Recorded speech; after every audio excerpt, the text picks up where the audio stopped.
और हम क्या करने वाले हैं उसके बारे में जानकारी दी।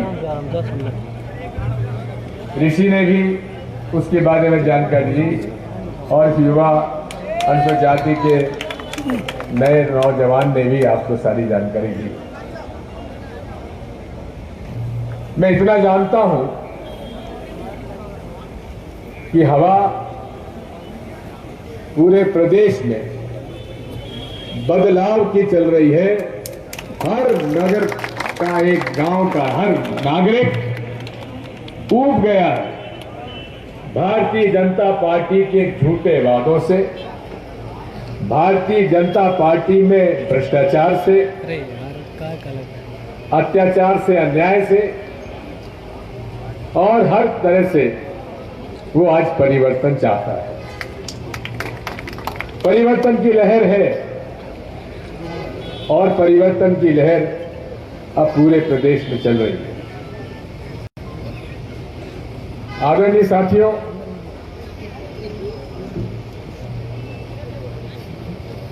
क्योंकि लोग समझते हैं कि कांग्रेस पार्टी की लहर है, 4000 लोगों ने अपनी उम्मीदवारी दी, लेकिन चुनना था केवल 230।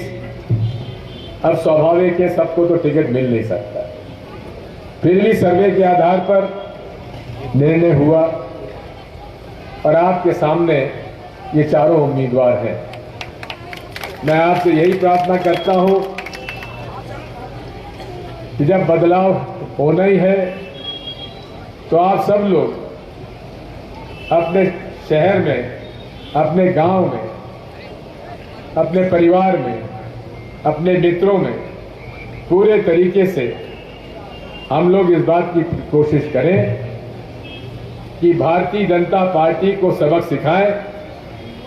इसलिए सबक सिखाएं कि जबकि पिछले चुनाव में 2018 में सरकार कांग्रेस की बन गई थी, ये जो अनैतिक धन, काले धन का उपयोग करते हुए करोड़ों रुपए में इनको खरीद लिया गया, हमारे बिकाऊ उम्मीदवारों को। किसको उम्मीद थी कि हमारे महाराज ज्योतिरादित्य सिंधिया जी, जिन्होंने कि कांग्रेस के आधार पर टिकट मांगा, चुनाव लड़े, मंत्री बने, बड़े बड़े ओहदे पे रहे, वो कांग्रेस पार्टी छोड़ के चले जाएंगे और भाजपा में मिल जाएंगे। ये भी अजीब बात है। अरे योद्धा तो वो होता है अगर हार जाए तो अपने विचारों से समझौता नहीं करता, अपने आदर्शों से समझौता नहीं करता और हारने के बाद भी अगली लड़ाई के लिए निकल पड़ता है। ये योद्धा होता है। वो व्यक्ति जिससे हारा हो उसी के शरण में चला जाए तो उसे योद्धा नहीं कहते, उसे कायर कहते हैं। झांसी की रानी। मैं साथियों आपसे कहना चाहता हूं, मैं किसी का अपमान नहीं करना चाहता, लेकिन इतना जरूर कहना चाहता हूं कि हम बड़े निराश हुए जब जिन्होंने कि हमेशा से कांग्रेस पार्टी का चुनाव चिन्ह पे चुनाव लड़ा, वे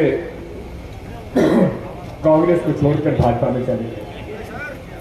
अब मौका है वापस 2023 में नवंबर 17 को आपको अपना वोट देना है।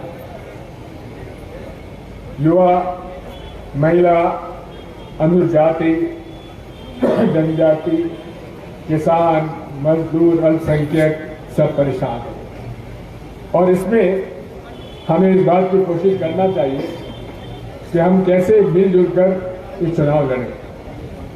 सामान्य तौर पर कांग्रेस पार्टी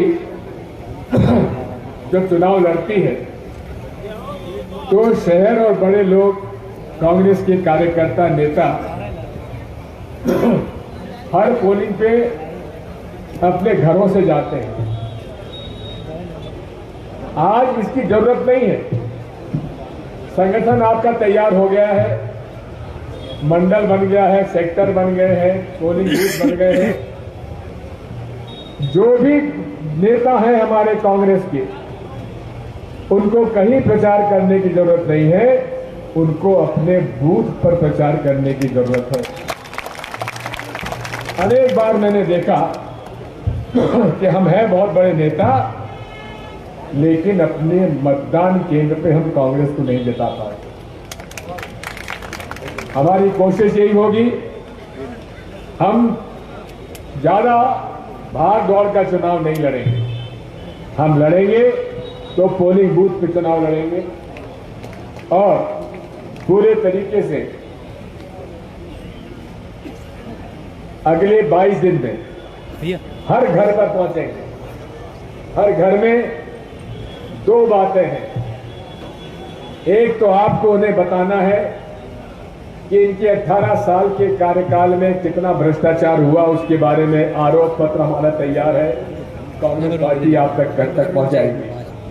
और दूसरा, अगले 5 साल में कांग्रेस पार्टी क्या वादा करती है, वो आपको फैसले घर घर में पहुंचाना है। आपको और ज्यादा कुछ नहीं करना। घर घर जाओ, नमस्कार करो, बुजुर्गों के पैर छुओ और कहो कि ये आरोप पत्र है 18 साल का काला चिट्ठा भारतीय जनता पार्टी का, और हमारी सरकार आती है तो ये हमारे वादे हैं, और वादे अगर पूरे ना हो तो 2028 में आप हमारे से हिसाब ले लें। बात समझ लीजिए, हम में और इनमें क्या फर्क है। कमलनाथ जी ने ये वादा किया था कांग्रेस ने कि हम चुनाव जीतने के बाद किसानों का 2 लाख तक का कर्जा माफ करेंगे, और पहले दिन उन्होंने शपथ लेने के बाद पहला आदेश दिया कि कांग्रेस पार्टी किसानों के 2 लाख तक के कर्जे माफ करेगी, और लगभग 27 लाख लोगों के कर्जे माफ हुए। भारतीय जनता पार्टी के नेताओं ने कहा कि कर्जा माफ नहीं हुआ। जयवर्धन ने विधानसभा क्वेश्चन पूछ लिया बाबा साहब ने, तो जो झूठ बोलने वाले मुख्यमंत्री शिवराज सिंह चौहान कहते थे कि कर्जा माफ नहीं हुआ, उन्हीं के कृषि मंत्री ने कहा कि 27 लाख किसानों का कर्जा माफ हुआ। और यही नहीं, शिवराज सिंह चौहान के गांव जैत के उनके परिवार के लोगों का नाम भी कर्जा माफ होने की सूची में था। अब आप बताओ किसकी बात माने। अब दूसरी तरफ शिवराज सिंह जी को लाडली बहना अब याद आ रही है। अभी तक क्या कर रहे हैं? 18 साल तक आपने बहनों को अपना लाड़ क्यों नहीं बताया? अब आप उनको लाड़ बता रहे जब चुनाव आ गया। इसी के साथ साथ हर रोज कोई घोषणा। कांग्रेस पार्टी ने हिसाब लगाया, 18 साल में 21,000 घोषणाएं शिवराज सिंह चौहान ने की हैं जो पूरी नहीं कर पाए।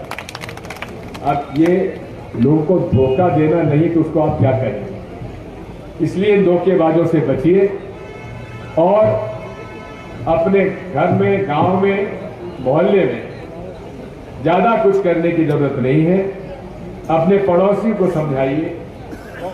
जो लोग आपके पास बैठते हैं उनके साथ बैठिए, चाहे कि होटल पर, बस स्टैंड में, शादी में, ब्याह में, और उनसे एक ही बात करिए कि भाजपा की उपलब्धियां बता दीजिए और कांग्रेस के हम आपको बता देते हैं। हम बता देंगे कितना भ्रष्टाचार हुआ है। मैं जब मुख्यमंत्री बना, मैंने वादा किया था किसानों को मुफ्त में बिजली दी जाएगी। दी कि नहीं दी? पहले दिन से हमने चालू कर दिया। मैंने कहा था गरीबों के मोहल्ले में 1 बत्ती कनेक्शन दिया जाएगा। दिया कि नहीं दिया? बेरोजगारों को भत्ता दिया जाएगा। दिया कि नहीं दिया? जो जो वादे किए थे हमने निभाए। पंचायती राज दिया, अधिकार दिया। आज ये है सरपंच बेचारा लाखों रुपए खर्च करके चुनाव जीत के आता है, लेकिन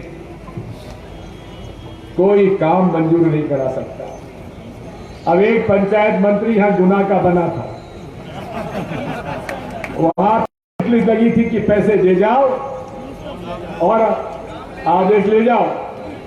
अब मैंने उनका एक रथ देखा, ईमानदार पंचायत के लिए पैसा लो और मंजूरी दो। दूसरी तरफ एक गृह मंत्री ऐसे थे यहाँ के, जिन्होंने की लिस्ट में लिखा रखा था कि बंदूक का लाइसेंस इतने रुपए में और रिवॉल्वर का इतने रुपए। पहले था रेट 2 लाख, चुनाव आने लगा तो 3 लाख और चुनाव आने के आसपास हो गए थे 5 लाख। मुझे एक भाजपा का नेता मिला, उसने कहा कि साहब हमारे पास एक हमारा मित्र आया कि भैया लाइसेंस दिलवा दे।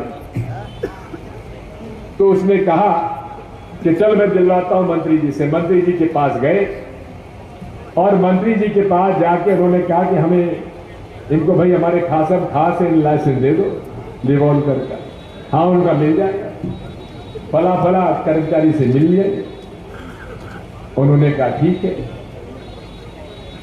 नहीं मिला, फिर गए, नहीं मिला, फिर गए, नहीं मिला। फिर अधिकारी ने बुलाया कि बेटा ऐसे नहीं मिलेगा, 2 लाख रुपए ले आओ और लाइसेंस अभी शाम को ले जाओ। ये है भारतीय जनता पार्टी का भ्रष्टाचार। ऐसे अनेक है इतिहास, इन पर तो पूरी इनके भ्रष्टाचार की किताब लिखी जा सकती है। इसलिए परिवर्तन लाओ, बदलाव लाओ। अरे घर में रोज एक ही खाना खाते बदलाव चाहता है। इसलिए आप सबसे मेरी प्रार्थना है, मैं ज्यादा प्रचार विचार करने नहीं आने वाला, ये सब काम आपका है। आप सब होशियार हैं, राजनीतिक व्यक्ति हैं, समझते हैं, अखबार पढ़ते हैं।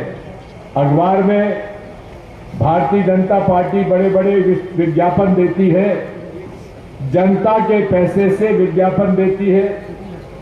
हजारों करोड़ रुपए के विज्ञापन उन्होंने बांट दिए, लेकिन गरीबों का जो 300 रुपए का पेंशन ये नहीं बढ़ा पाए जो कमलनाथ जी ने बढ़ाए, आज भी उनको उतना ही मिल पाए। साथियों, इसलिए मेरी आपसे प्रार्थना है, आप यहां से अपना संदेश लेकर जाइए और चारों हमारे जो नुमाइंदे हैं, हमारे उम्मीदवार हैं, उन सब से कहिए, आप चारों उम्मीदवार अपने अपने नेताओं को, अपने अपने कार्यकर्ताओं को, जैसा छोटे साहब ने मुझे बताया कि एक पोलिंग जिस वहां पे वोट डालते हो और एक बगल का पोलिंग, 2 पोलिंग संभाल लो और उसके बाद पता लगेगा कि हमारा नेता कितना बड़ा है, कितना छोटा है। इसलिए आपको गुना के किसी नेता को बमोरी फतेहगढ़ में प्रचार करने जाने की जरूरत नहीं। राघोगढ़ आरोन के नेताओं को दूर दराज गांव में भ्रष्टाचार करने की जरूरत नहीं है। हमारे उस गांव में लोग बाग हैं, वो हमारे प्रचारक हैं, वही लोग काम करेंगे। उनको सहूलियत दिलवाइए, पैम्फलेट दीजिए, घर पर जाइए, एक पैम्फलेट आरोप पत्र का, एक पैम्फलेट हमारे वादों का। मुझे आज मालूम पड़ा है बड़े पैमाने पे सूखा पड़ा हुआ है, बिजली की दिक्कत आ रही है, डीपी लगवाने के मामले में बड़ा संकट है, वसूली धनाधन हो रही है। अरे हमारा वादा तो यह है कि जिस दिन कांग्रेस की सरकार आ गई, जितना भी बकाया बिल है बिजली का वो माफ करने का हमारा वादा है। मेरी अभी एससी साहब से बात हुई, उन्होंने कहा कि बिजली की डीपी अगर जल गई है तो उसे बदलने के लिए 10% जमा करवा दो बकाया। और अगर ज्यादा बिल है तो फिर 50%।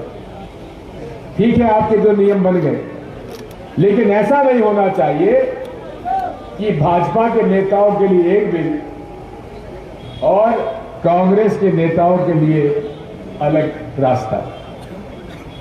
मैं थोड़ी सी बात अपने राघोगढ़ के भाजपा के उम्मीदवार के लिए भी कहना चाहता हूं। ये कौन है?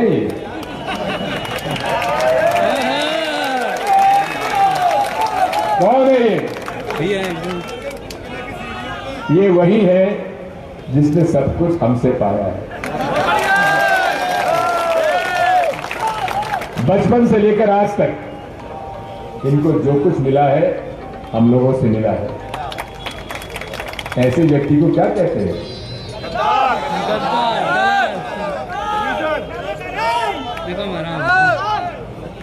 अब निर्णय आपको करना है। बाकी चुनाव जो हो रहा है, अब आपसे यही प्रार्थना है, बदलाव की लहर है, बदलाव कर लीजिए। बहुत बहुत धन्यवाद।